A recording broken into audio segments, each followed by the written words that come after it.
Hola, soc Mara Arzo, la regidora d'Esports de l'Ajuntament de la Vall d'Uixó. El llibre que recomano per a aquests Nadals és el llibre Violeta, de l'escriptora xilena Isabel Allende,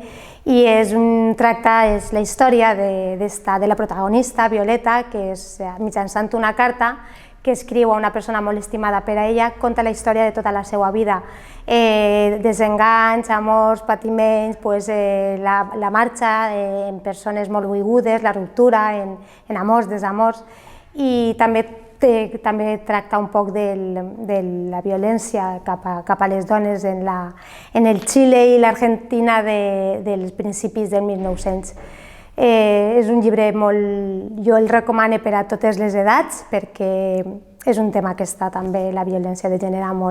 és molt actual i per desgràcia és el que està i acabem de celebrar el 25 en el Dia contra la Violència de Gènere, així que és un llibre molt ameno per a llegir i per a totes les edats i per als dos gèneres.